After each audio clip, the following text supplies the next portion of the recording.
Hello and welcome to GATE and ESC questions related of thermodynamics, and today the questions related with the second law of thermodynamics. In this question I will solve the all related questions. Today I will solve three questions of thermodynamics. This question is asked in GATE 2009 in IIT Turkey. Okay guys, and irreversible heat engine extract heat from a high temperature source at a rate of 100 kilowatt and rejects 100 kilowatt is the rate, and the sink the rate of 50 kilowatt. The entire work output of heat engine is used to derive a reversible heat pump operating between independent isothermal heat reservoirs 17 degrees Celsius and 75 degrees Celsius. The rate at which the heat pump delivers heat to its high temperature sink is अपने को find out करना है कितना heat pump deliver हो रहा है. सबसे पहले अपन लोग ड्रॉ कर लेते हैं reverse heat engine cycle.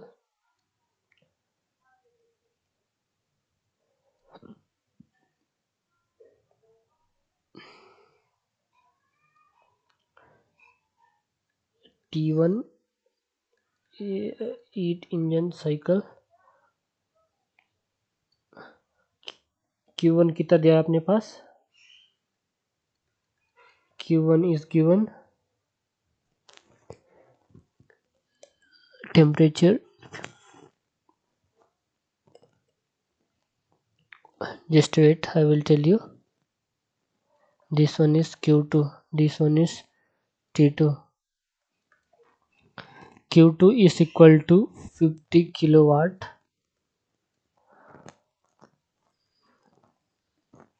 This one 50 kilowatt sink is given. This one is sink, and 100 kilowatt is source. Q1 is 100 kilowatt.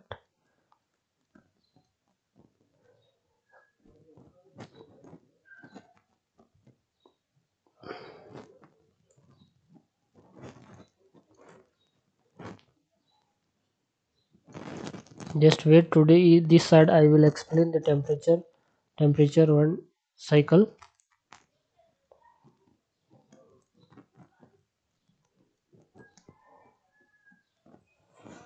This side, just wait a second, I will write all the values. After that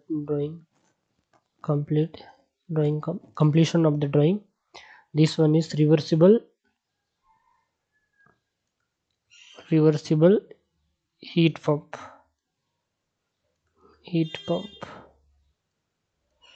Reversible heat pump. Okay guys,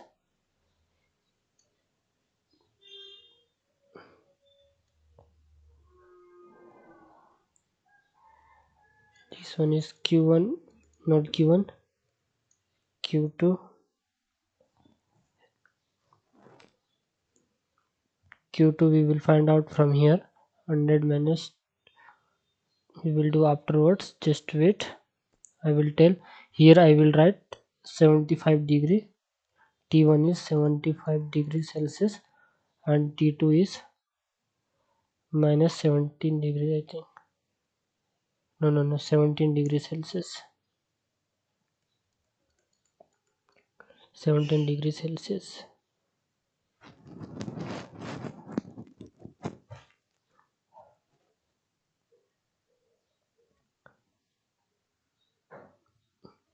After that we will write W1 is equal to Q1 is equal to Q2 is equal to W जो है Q1 minus Q2 है, ठीक. W is equal to Q1 minus Q2 equal to 100 minus 50 is equal to 50 kilowatt. COP is equal to T1 prime upon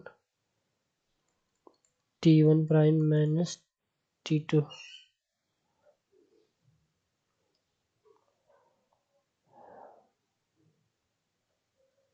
After that, Q1 prime upon W is equal to 75 plus 273 upon 75 minus 17. Q1 prime is equal to 50 into W value is given 50 kilowatt. Okay, we will write 50 into 348 upon 58 is equal to 300 kilowatt. Only we have to use the COP of heat pump. COP of heat pump के through अपन इस question को easily वे में solve कर सकते हैं। बस कुछ नहीं, अपने को बस दो अप्रोच लगाना था इसमें। अपने को सबसे पहले हीट इंजन का साइकिल बना लेना था, उसके बाद अपने को रिवर्सिबल हीट पंप का भी साइकिल बना लेना था। इससे अपने को सॉल्व करने में वेरी इजीली अपन लोग को सॉल्व कर सकते थे। फिर उसके बाद COP इक्वल टू लिखे हैं T1 prime minus T1 minus T2। फिर उसके बाद इजीली अपन लोग उसका वैल्यू सेटअप करके Q1 प्राइम की वैल्यू सॉल्व कर लिए हैं। जो आंसर है अपना 300 किलोवाट। तो ऑप्शन ए तो गलत है, ऑप्शन बी भी गलत है, ऑप्शन सी जो है राइट है, ऑप्शन डी भी जो गलत है। चलो अपन लोग नेक्स्ट क्वेश्चन की ओर जाते हैं। बहुत ही सिंपल क्वेश्चन है, ये भी गेट ने पूछा वाला क्वेश्चन है। A reversible Carnot engine cycle refrigerator maintains a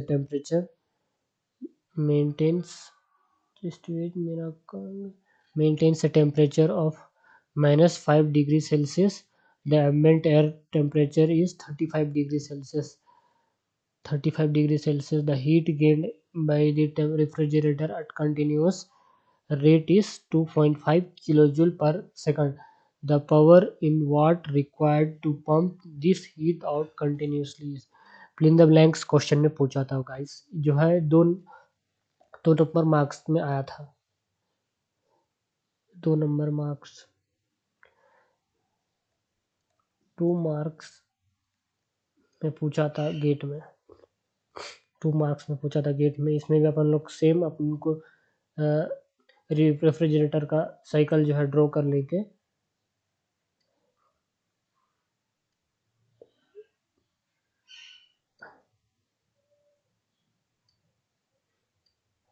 same refrigerator में ऊपर जाता है। Sorry guys, this one is upside जाएगा ना, अपसाइड। Q2 ये रेफ्रिजरेटर है, रेफ्रिजरेटर को RE से डिनोट करता हूँ मैं। This one is W। अपने को इसमें W ही फाइंड आउट करना है। इसमें बोल रहा है the power required to heat out continuously. अपने को हीट आउट बोलने समझ जाना है कि WH फाइंड आउट करना है। इसमें 35 डिग्री दिया है अपने को, और इसमें -5 डिग्री सेल्सियस दिया है, और अपने को Q2 का वैल्यू भी दिया हुआ है इसमें। Continuous rate is equal to 2.5 kilojoule per second दिया है। Just wait.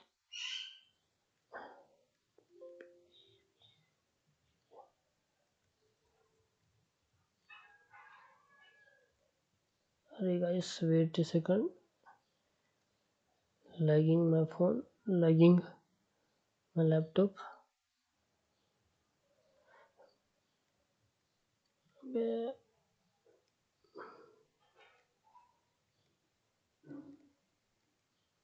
इसको छोड़ो गाइस, मीट नहीं रहा। 2.5 kg पर किलो जूल पर सेकंड। ठीक guys, Q2 is equal to 2.5 kilo joule per second.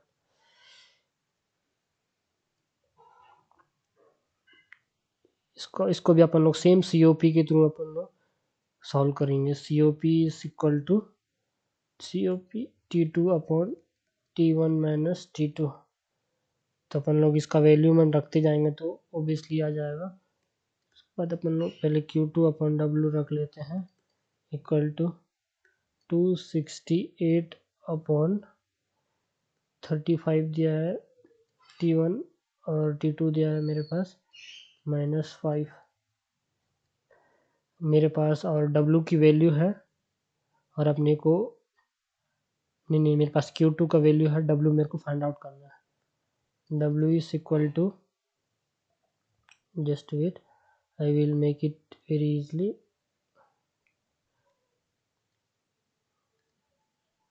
W into 268 equal to Q2 into 40। Q2 is equal to 40, Q2 is equal to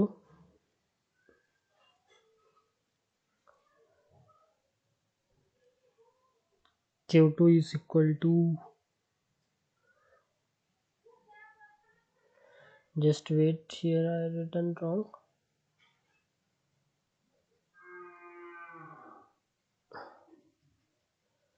गलत लिख दिया हूँ guys, sorry for my mistake, just wait, I will tell it very briefly। I have to find Q2 is equal to, no Q2 no guys, sorry, actually today my mind is not well by, but मैं videos बना रहा हूँ आप सभी लोगों के लिए, जो कि गेट में अच्छे नंबर से पास हो सके।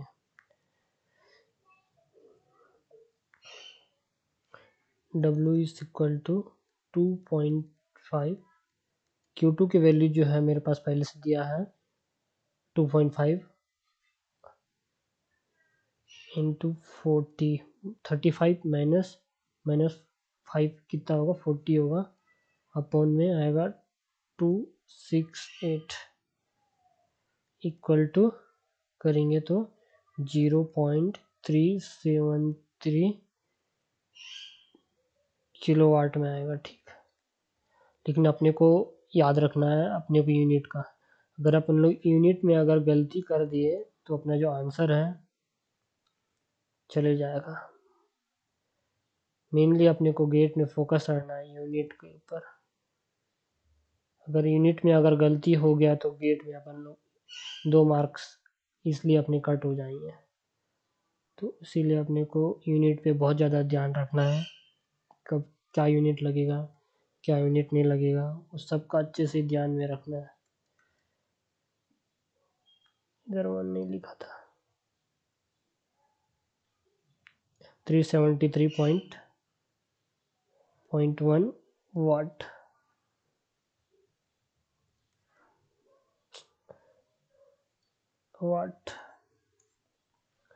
यहाँ पे भी आंसर लिख देता हूँ मैं, 373.1 वाट। ये जो क्वेश्चन है बहुत इजी क्वेश्चन था, बस अपने को इस क्वेश्चन में इस आंसर में इस क्वेश्चन को अपने को कैसे किस अप्रोच से सॉल्व करना है बोलने से बता रहा हूँ मैं इसको सिंपल वे में। अभी फिर एक बार मतलब इसका कंक्लूजन दे रहा हूँ मैं। सबसे पहले अपने को क्या करना है, इसका अपने को रेफ्रिजरेटर साइकिल ड्रॉ कर लेना है। ड्रॉ कर लेने से अपने को क्या बहुत मतलब सॉल्व करने में अपने को कोई दिक्कत नहीं होगा, प्लस अपन लोग डायरेक्ट यहीं से वैल्यू जो है फिक्स उठा के यहाँ रख सकते हैं। तो फिर उसके बाद अपन लोग यहाँ से जो वैल्यू है अपन लोग यहाँ पे रखेंगे, COP सॉल्व करेंगे, फिर Q2 सॉल्व करेंगे, मतलब ये सब का वैल्यू रखेंगे। Q2 जो है अपना डिजायर्ड इफेक्ट है, W जो है हीट है, इसके थ्रू अपन लोग ईजिली मतलब सॉल्व कर सकते हैं। बस इस क्वेश्चन में अपने ज़्यादा कुछ नहीं करना था, बस छोटा सा कॉन्सेप्ट अपने को सेकंड लॉ ऑफ थर्मोडायनेमिक्स में मिल जाएगा। अगर आपको डिटेलली पढ़ना है तो इसके थ्रू आप लोग पढ़ सकते हैं। चलो लास्ट क्वेश्चन में आज का जो लास्ट क्वेश्चन है उसके मैं बता रहा हूँ। बहुत ही सिंपल क्वेश्चन है। ये रिवर्सिबल हीट ट्रांसफर डिमांड्स, बहुत सिंपल क्वेश्चन है। रिवर्सिबल हीट ट्रांसफर डिमांड्स क्या करता है, चलो देखते हैं। द टेम्परेचर, ऑप्शंस पे जाते हैं। ये क्वेश्चन जो है गेट में आया था, 1993 में आया था, मैकेनिकल इंजीनियरिंग में। ये क्वेश्चन बहुत इंपॉर्टेंट है देखा जाए तो, लग रहा है मतलब कई पीएसयूज में भी आया हुआ है ये क्वेश्चन, मैंने देखा है पीएसयूज में भी आया है और इंजीनियरिंग सर्विस में भी आया है, ईएससी में भी आया है। मल्टीपल चॉइस क्वेश्चंस में बहुत बार रिपीट हुआ है, मतलब सेम फंडा यूज नहीं, सेम क्वेश्चन है पर लेकिन इसका डिफरेंट वे में मतलब रिप्रेजेंटेशन हुआ इसका। सो गाइस अपन लोग अगर कॉन्सेप्ट पे अगर ध्यान रखेंगे तो एक जो क्वेश्चन है बहुत इजीली सॉल्व हो जाएगा। चलो मैं क्वेश्चन मतलब मल्टीपल चॉइस पे जाता हूँ। The temperature difference causing heat transfer tends to zero. The system efficiency receiving heat must be at a constant temperature. क्या ये सही होगा? The system transferring out heat must be at constant temperature. ये सही होगा कि ये होगा? both interacting system must be at constant temperature. Reversible heat transfer demand, reversible heat transfer क्या डिमांड करता है? सिंपल सा क्वेश्चन है, देखो। Temperature difference causing heat transfer tends to zero. Temperature difference जो है मतलब उसका कॉज करता है हीट ट्रांसफर के, जिससे वो जीरो हो जाए। तो फिर आंसर ए जो है राइट आंसर है। Option A is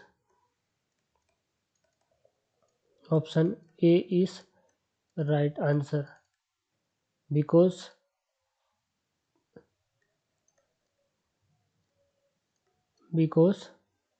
reversible